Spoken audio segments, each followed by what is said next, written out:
Dakbayan sa Sugbo misagop sa executive order ni Governor Juan Garcia nga nagdili sa tanang poultry products nga gikan sa Luzon tungod sa kaso sa bird flu nga gingumutakod na sa mga tao. Apan gipaniguro sa taga DVMF nga adunay igong supply sa karning manok ang Sugbo. Ani ang report?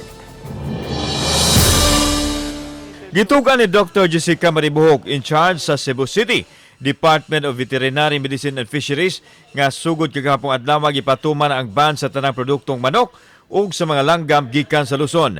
Sa yunini, mipagawas og executive order number 9 si Cebu Governor Juan Garcia nga maoy gisagop usab sa Cebu City. Ubos sa kamanduan gidili na ang pagdala sulod sa lalawigan sa Sugbo sa mga buhing poultry products, wild birds, lakip na ang mga piso, itlog, balot, manure o iti nga himuong abono ug tanang byproducts gikan sa Luzon sulod sa 45 ka adlaw.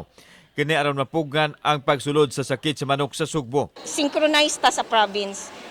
Dapat ban jud ang entry sa ato ang mga poultry, mga live poultry animals or avian species, labi na tong mga manok domesticated na maski gani katong mga wild birds or game birds isasad na siya. Samtang pangitaan sa Cebu City og mga dokumento ang mga produkto nga gikan sa ubang mga dapit sa nasod, lakip na ang gikan sa mga isla sa lalawigan sa Sugbo aron masiguro nga misubay kini sa saktong proseso.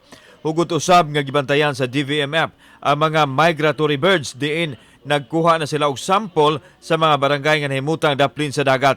Samtang gipadayag ni Dr. Maribuhok sa DVMF nga mamahimong makatakod sa tao ang avian influenza tungod sa ka-highly pathogenic nini. Kay highly pathogenic man eh. Nadyo'y tendency na kung naana kay sakit existing, possible siya na mao say maka-complicate sa situation. Gipaniguro sa DVMF nga dunay igong supply sa manok sa syudad sa Sugbo bisan og ipatuman ang ban sa mga produkto gikan sa Luzon.